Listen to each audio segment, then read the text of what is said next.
بسم اللہ الرحمن الرحیم اللہم صلی علی روح سیدنا محمد فی الارواح وعلی جسدہ فی الاجساد وعلی قبرہ فی القبور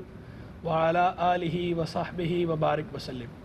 معزز ناظرین و سامعین، آج ایک مرتبہ پھر پروگرام سرمایہ اسلاف لے کر ہم آپ کی خدمت میں حاضر ہیں۔ آج کی اس ایپیسوڈ میں گفتگو کے لیے ہم نے انتخاب کیا ہے عظیم محدث، مفسر، مؤرخ امام ابو عبداللہ محمد بن یزید ابن ماجہ قزوینی رحمہ اللہ، متوفی 273 سنہ ہجریہ کا، اور ان کی چند تالیفات کا۔ امام ابن ماجہ رحمہ اللہ بہت عظیم الشان عالم دین، باعمل، پرہیزگار امام گزرے ہیں۔ آپ کے حافظ الحدیث ہونے کی تصریحات کئی حفاظ حدیث محدثین نے کر رکھی ہیں، کئی نقاد نے کر رکھی ہیں۔ حافظ شمس الدین ذہبی رحمہ اللہ، حافظ ابن حجر اسقلانی رحمہ اللہ، حافظ مزی رحمہ اللہ، ان تمام حضرات نے آپ کو باقاعدہ حافظ الحدیث قرار دیا ہے۔ آپ کے بارے میں بعض مورخین، نقاد محدثین کے یہ الفاظ ہیں: کانا اماما حافظا عالما، بعض نے فرمایا کانا صدوقا ثقہ اماما عالمہ، یعنی آپ کے امام ہونے کی، عالم ہونے کی، ثقہ ہونے کی، صدوق ہونے کی اور حافظ الحدیث ہونے کی تصریحات اجلہ نقاد محدثین نے فرمائی ہیں۔ نقاد مانا کرٹکس، نقد کرنے والے، وہ حضرات محدثین جو حدیث کو باقاعدہ پرکھتے ہیں، باقاعدہ نقد کرتے ہیں، جن کا شمار نقاد میں ہوتا ہے۔ یہ دو الگ الگ لفظ ہیں، ایک لفظ ہوتا ہے نقاد اور ایک لفظ ہوتا ہے نقاد۔ نقاد مبالغے کا صیغہ ہے، نقد کرنے والے کو کہتے ہیں، ایک آدمی کے لیے استعمال ہوتا ہے، یعنی بہت زیادہ تنقید کرنے والا، تنقید کا ماہر۔ اور نقاد جمع ہے ناقد کی، اس کا معنی ہوتا ہے نقد کرنے والے، کئی افراد۔ تو وہ محدثین جو تنقید کرنے کی یعنی نقد کرنے کی، پرکھنے کی صلاحیت رکھتے ہیں، تو ان نقاد محدثین نے آپ کے حافظ الحدیث ہونے کی گواہیاں دے رکھی ہیں۔ حضرت کا نام نامی اس میں گرامی محمد ہے، اور آپ کی کنیت ابو عبداللہ ہے، اور عربی کے اعتبار سے، اور جب ہم اردو میں بات کرتے ہیں تو فارسی کے تتبع میں ابو عبداللہ کہیں گے۔ اسی طرح آپ کے والد ماجد کا نام نامی یزید ہے، اور ابن ماجہ جو آپ کو کہا جاتا ہے، یہ ماجہ در حقیقت فارسی لفظ ہے، فارسی سے معرب کیا گیا ہے، عربی میں ٹرانسفر ہوا ہے، فارسی سے آیا ہے، اسی لیے اس لفظ کے آخر میں ہا لکھی جائے گی، تائے مدورہ گول تا لکھنا درست نہیں۔ بعض حضرات عربی میں جب اسے لکھتے ہیں تو وہ شاید یہ سمجھتے ہیں کہ تائے مدورہ چونکہ اردو میں اور فارسی میں وقف کی صورت میں ہا سے بدل جاتی ہے، اور ویسے بھی عربی میں بھی جب وقف کیا جاتا ہے تو ہا سے بدلی جاتی ہے، تو وہ سمجھتے ہیں شاید یہ بھی وہی حقیقتاً تا ہے، تو جب وہ عربی میں لکھتے ہیں تو اس کے آگے آخر میں تائے مدورہ لگا دیتے ہیں، جو کہ درست نہیں۔ یہ اصل میں فارسی کی ہا ہے، ہائے ساکنہ ہے۔ یہ اسی طرح ہے جیسے بہت بڑے عالم گزرے ابن مندہ، بہت بڑے عالم گزرے ابن سیدہ،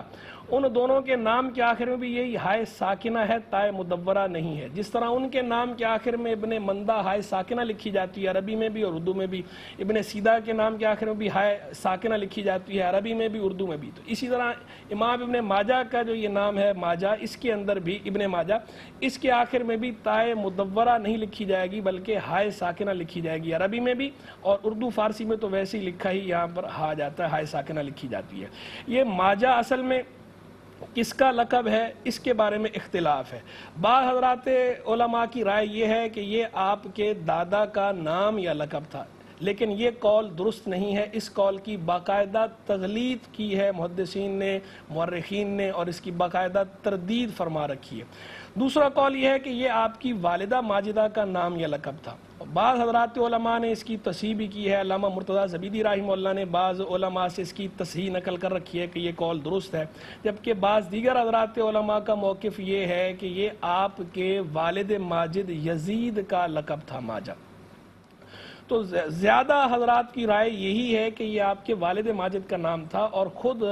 علامہ عبد الکریم رافعی رحمہ اللہ، انہوں نے بھی اپنی کتاب التدوین فی اخباری قزوین میں اس کی تصریح کر رکھی ہے، بلکہ امام ابن ماجہ کے اپنے شاگرد رشید نے اس بات کی وضاحت کر رکھی ہے۔ تو قرین قیاس یہی ہے، اکثریت کی رائے یہی ہے کہ یہ آپ کے والد ماجد یزید کا لقب تھا ماجہ۔ اسی وجہ سے جب اس نام کو عربی میں لکھا جائے گا یا اردو میں لکھا جائے گا، جب پورا لکھیں گے آپ کے والد کے نام کے ساتھ ملا کر، تو امام نووی رحمہ اللہ کے قاعدے کے مطابق، بیان کردہ ضابطے کے مطابق آپ کو محمد بن یزید ابن ماجہ لکھا جائے گا۔ یعنی محمد بن یزید بن ماجہ لکھنا درست نہیں، جیسا کہ امام نووی رحمہ اللہ نے قاعدہ بیان کیا ہے۔ جب پورا کہیں گے تو محمد بن یزید ابن ماجہ کہیں گے، تاکہ یہ بات واضح ہو کہ ابن ماجہ یہ صفت محمد کی ہے، یعنی امام ابن ماجہ کی ہے، نہ کہ آپ کے والد یزید کی، کیونکہ ماجہ آپ کے والد یزید کا لقب ہے، تو ابن ماجہ کس کی صفت بنے گا؟ آپ کی، یعنی محمد کی، محمد بن یزید ابن ماجہ رحمہ اللہ۔ قزوینی آپ کو اس نسبت سے کہا جاتا ہے کہ قزوین ایک بہت بڑا شہر تھا، عراق عجم کا مشہور شہر ہے، آج کل ایران میں تہران کی شمال مغربی سمت میں واقع ہے۔ اس شہر کی نسبت سے آپ کو قزوینی کہا جاتا ہے۔ یہ شہر بہت زیادہ تاریخ اسلام میں مشہور رہا، پہلے سرحد پر واقع تھا، تو سرحدی شہر ہونے کی وجہ سے اور جہاد فی سبیل اللہ کی وجہ سے یہ پہلے بہت زیادہ اس شہر کی اہمیت تھی۔ پھر اس کے بعد اس شہر کے کو علمی اور فنی طور پر بھی بڑا سٹیٹس حاصل ہوا، کئی علماء اس شہر کی خاک سے اٹھے ہیں جنہوں نے اپنے نام روشن کیے ہیں، جن کے اندر سب سے نمایاں امام ابن ماجہ رحمہ اللہ ہیں۔ پھر اس کے بعد جو ہے وہ علامہ عبدالکریم رافی رحمہ اللہ، جنہوں نے باقاعدہ اس کی تاریخ لکھی ہے، التدوین فی اخباری قزوین کے نام سے 4 جلدوں میں چھپی ہوئی ہے۔ جو حضرات اس شہر کی تاریخ جاننا چاہیں اور اس شہر سے وابستہ علماء و مشائخ کی تفصیلات جاننا چاہیں تو اس کتاب کا مطالعہ کریں۔ لائق مطالعہ کتاب ہے، عام دستیاب ہے، پبلشڈ ہے، التدوین فی اخباری قزوین۔ خود امام ابن ماجہ رحمہ اللہ نے کے بارے میں بھی حاجی خلیفہ چلپی نے یہ بات لکھی ہے کہ آپ نے بھی تاریخ قزوین کے نام سے کتاب لکھی تھی جو دستیاب نہیں، لیکن قرین قیاس یہ معلوم ہوتا ہے بعض محققین کی رائے کے مطابق کہ یہ الگ سے کوئی کتاب امام ابن ماجہ نے تاریخ قزوین نہیں لکھی تھی، بلکہ آپ نے ایک تاریخ لکھی تھی صحابہ کرام علیہم رضوان کے زمانے سے لے کر اپنے زمانے تک، کامل تاریخ لکھی تھی۔ تو اسی تاریخ کا ایک حصہ ہے، اسی کا ایک چیپٹر ہے یا باب ہے قزوین سے متعلقہ، جس کو حاجی خلیفہ چلپی نے الگ سے تاریخ قزوین کہہ کے بیان کر دیا ہے، جبکہ حقیقتاً امام ابن ماجہ رحمہ اللہ نے مستقل مکمل ایک تاریخ لکھی ہے صحابہ کے دور سے لے کر اپنے زمانے تک، تو یہ اس کا حصہ ہے، الگ سے مستقلاً تاریخ قزوین نہیں ہے بعض محققین کی رائے کے مطابق، اور قرین قیاس بھی یہی معلوم ہوتا ہے۔ امام ابن ماجہ رحمہ اللہ کی ولادت باسعادت 209 سنہ ہجریہ میں ہوئی اور آپ کا وصال 273 سنہ ہجریہ میں ہوا ماہ رمضان میں۔ امام ابن ماجہ رحمہ اللہ کی جتنی زندگی ہے وہ ساری کی ساری درس و تدریس، تصنیف و تالیف اور خدمت دین سے عبارت ہے۔ اس 20 برس کی عمر کے بعد آپ نے باقاعدہ اسفار شروع کیے، اور اس کے بعد تقریباً 20 برس بعد جب آپ واپس آئے تو واپس آ کر درس و تدریس اور تصنیف و تالیف میں مشغول ہو گئے۔ بہت سے اساتذہ سے آپ نے کسب علم کیا ہے، اور خود آپ سے بھی بہت سے اساتین علم و فن نے اکتساب فیض کیا ہے۔ کئی علاقوں کے آپ نے سفر کیے، مکہ مکرمہ، مدینہ منورہ، حجاز مقدس پورے کا آپ نے سفر کیا، رہ کا سفر کیا، بصرہ کا سفر کیا، کوفہ کا سفر کیا، مصر کا سفر کیا، شام کا سفر کیا، کئی علاقوں کے آپ نے سفر کیے ہیں، اور ان میں آپ نے بہت سے اساتذہ سے کسب فیض کیا ہے۔ سینکڑوں اساتذہ سے بلا مبالغہ آپ نے کسب فیض کیا ہے۔ بعض حضرات علماء نے آپ کے باقاعدہ اساتذہ کی تعداد بھی گنوائی ہے، 310 کے قریب اساتذہ کے، تو انہوں نے احوال جمع کیے ہیں اور باقاعدہ یہ لکھا ہے آگے کہ یہ تتبع کامل نہیں ہے، یہ تتبع ناقص ہے، یعنی پورا استقصاء، استیاب، احاطہ نہیں کیا گیا ان کے اساتذہ کا۔ اس کے باوجود 310 وہ حضرات کے جو آپ کے سنن ابن ماجہ کے اور آپ کی جو تفسیر ہے اس تفسیر کے اندر جن اساتذہ کا مشائخ کا ذکر ہے ان کے مطابق یہ تعداد ہے۔ تو بڑے بڑے اساتین علم و فن آپ کے اساتذہ میں نظر آتے ہیں، جن میں نمایاں ترین امام ابوبکر ابن ابی شیبہ رحمہ اللہ، جو مصنف ابن ابی شیبہ کے مصنف ہیں۔ ان کی کتاب مصنف ابن ابی شیبہ بہت مشہور کتاب، شاندار کتاب، علم حدیث کے والوں کے لیے بھی اور تاریخ سے شغف رکھنے والوں کے لیے بھی اور فقہ سے شغف رکھنے والوں کے لیے بھی بہت شاندار کتاب ہے۔ دلائل فقہیہ اور دلائل حدیثیہ دونوں کا مجموعہ ہے عمدہ، مصنف ابن ابی شیبہ۔ تو اس کے رائٹر، اس کے آتھر، جنہوں نے اسے کمپائل کیا ہے، امام ابوبکر بن ابی شیبہ رحمہ اللہ، وہ آپ کے استاد ہیں۔ انہی کے بھائی امام عثمان بن ابی شیبہ وہ بھی آپ کے استاد ہیں۔ امام شافعی رحمہ اللہ کے شاگرد رشید حرملہ بن یحییٰ تجیبی آپ کے استاد گرامی ہیں۔ اسی طرح ربیع بن سلیمان مرادی امام شافعی کے چہیتے شاگرد، وہ بھی آپ کے استاد ہیں۔ آپ نے اور بھی بہت سارے اساتذہ سے کسب علم کیا ہے۔ امام بخاری رحمہ اللہ کے کئی اساتذہ آپ کے بھی استاد ہیں۔ امام مسلم رحمہ اللہ کے کئی استاد آپ کے بھی استاد ہیں، یعنی آپ امام بخاری اور امام مسلم ان دونوں شخصیات کے استاد بھائی بھی ہیں۔ تو آپ کے مشائخ کی اگر تفصیلات جاننی ہو، اساتذہ کے بارے میں تفصیلات جاننی ہو، تو حافظ ابن عساکر دمشقی رحمہ اللہ کی ایک کتاب ہے المعجم المشتمل علی ذکر اسماء شیوخ الائمۃ النبل۔ نبل بھی پڑھا جاتا ہے اس کو، اور نبل بھی پڑھا جاتا ہے، اور اس کو نبل بھی پڑھا جاتا ہے، یعنی تینوں طرح اس کا ضبط رائج ہے، تینوں طرح استعمال ہوتا ہے۔ المعجم المشتمل بھی پڑھ سکتے ہیں اور المعجم المشتمل بھی پڑھ سکتے ہیں۔ یہ حافظ ابن عساکر کی کتاب ہے، یہ کتاب چھپی ہوئی ہے، عام دستیاب ہے۔ اس کتاب کے اندر حافظ ابن عساکر دمشقی رحمہ اللہ نے جو کتب ستہ ہیں، کتب ستہ کے جو شیوخ ہیں، ان کے نام ذکر کیے ہیں، ان کے بارے میں تفصیلات دی ہیں۔ تو امام ابن ماجہ کا بھی ذکر ہے، کتب ستہ سے مراد یعنی امام بخاری کی صحیح، امام مسلم کی مسند صحیح، امام ترمذی کی جامع، امام ابو داؤد کی سنن، امام نسائی کی سنن اور امام ابن ماجہ کی سنن۔ یہ کتب ستہ ملا کر انہیں کہا جاتا ہے، عرف عام میں سے سیاہ ستہ سے تعبیر کیا جاتا ہے۔ تو کتب ستہ کے مشائخ کی تفصیلات ذکر کی ہیں، حافظ ابن عساکر نے اس کتاب میں چھپی ہوئی ہے، پبلشڈ ہے، لائق مطالعہ ہے۔ اسی طرح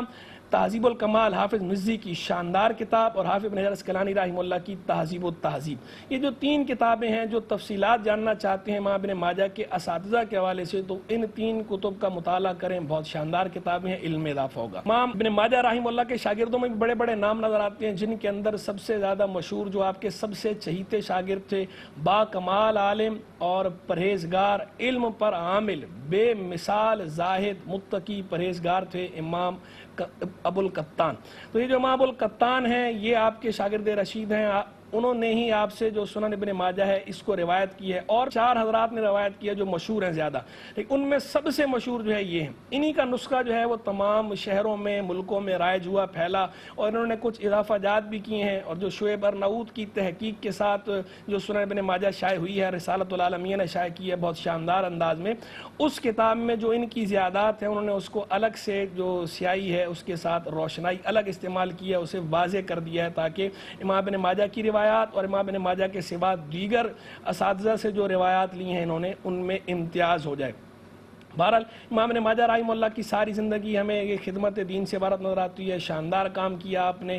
تصنیف و تالیف سے بھی آپ نے کام لیا ہے، اس ذریعے کو، اس فورم کو بھی، اس میڈیم کو بھی آپ نے یوز کیا ہے دین متین کی ترویج و اشاعت کے لیے۔ ایک تفسیر آپ نے لکھی ہے، وہ شاندار تفسیر لکھی ابن کثیر کے الفاظ اس کے بارے میں کہ تفسیر حافل جامع تفسیر، اور بھی کئی علماء نے اس کی بڑی تعریف کی ہے، لیکن وہ تفسیر بدقسمتی سے مفقود ہے۔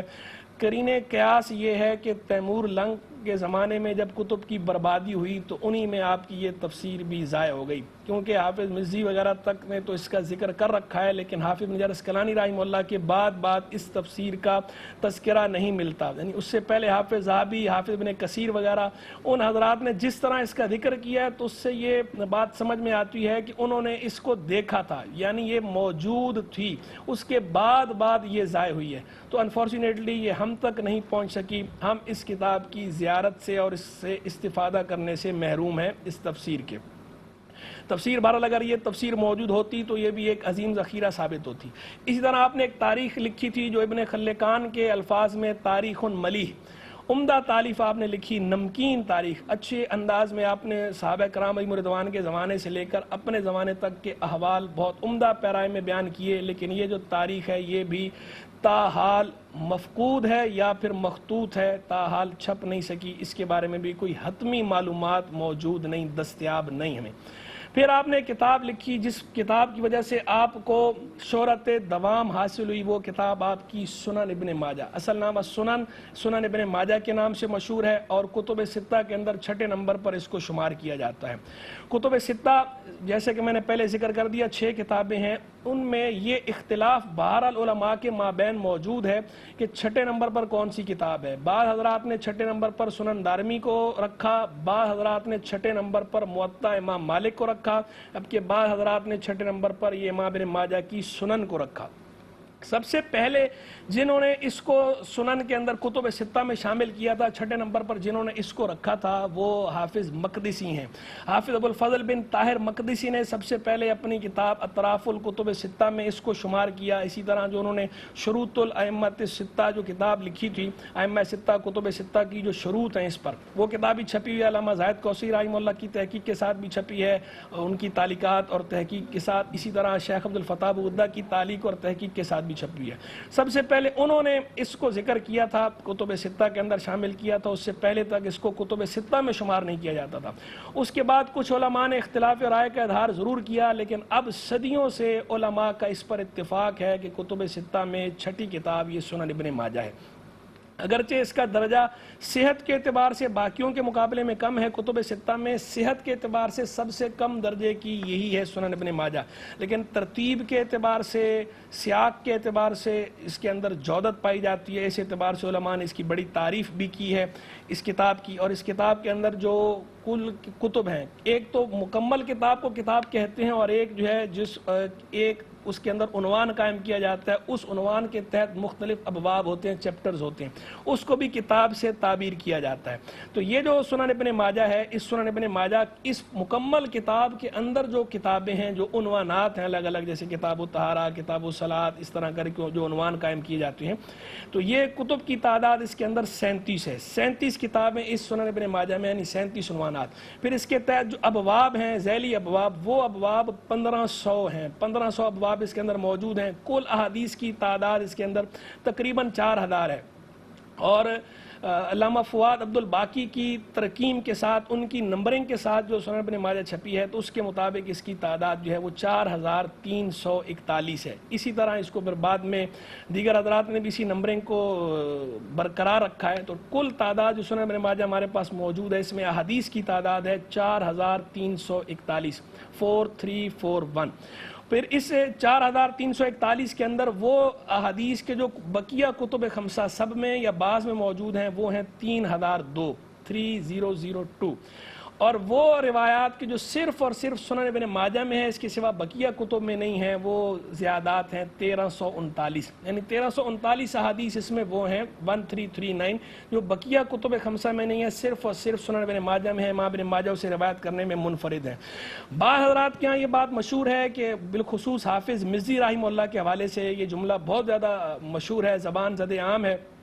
کہ امام ابن ماجہ جن چیزوں کو روایت کرنے میں منفرد ہیں وہ ساری کی ساری ضعیف ہیں۔ تو حافظ بن عسقلانی رحمہ اللہ نے اس پہ نقد کرتے ہوئے کہا کہ اس کے اندر 2 احتمال ہیں۔ اگر اس سے مراد یہ لیا جائے کہ ہر وہ روایت جو امام ابن ماجہ نے الگ سے لی ہے وہ ضعیف ہے، تو یہ بات ٹھیک نہیں، اور اگر مراد یہ لیا جائے کہ وہ راوی جنہیں ذکر کرنے میں امام ابن ماجہ منفرد ہیں، یعنی جن لوگوں سے صرف امام ابن ماجہ نے روایت کی ہے، بقیہ حضرات خمسہ نے روایت نہیں کی، وہ ضعیف ہیں، تو کہا پھر یہ بات ٹھیک ہو سکتی ہے، کیونکہ بعض احادیث وہ ہیں کہ جو صرف امام ابن ماجہ نے روایت کی ہیں، لیکن وہ شواہد کی بنا پر قوی ہیں، ان میں صحیح حدیث بھی موجود ہیں، حسن بھی موجود ہیں، ضعیف بھی موجود ہیں، منکر بھی موجود ہیں، ہر طرح کی روایات موجود ہیں۔ اور جو حافظ بن عسقلانی رحمہ اللہ نے یہ بات فرمائی کہ اگر سند کے اعتبار سے کلام کیا جائے، راوی کے اعتبار سے کلام کیا جائے کہ جو راوی سے صرف امام ابن ماجہ نے روایت لی ہے وہ ضعیف ہے، تو اس کے بارے میں بھی میں یہ وضاحت کر دوں کہ یہ بھی اپنے اطلاق پر درست نہیں ہے۔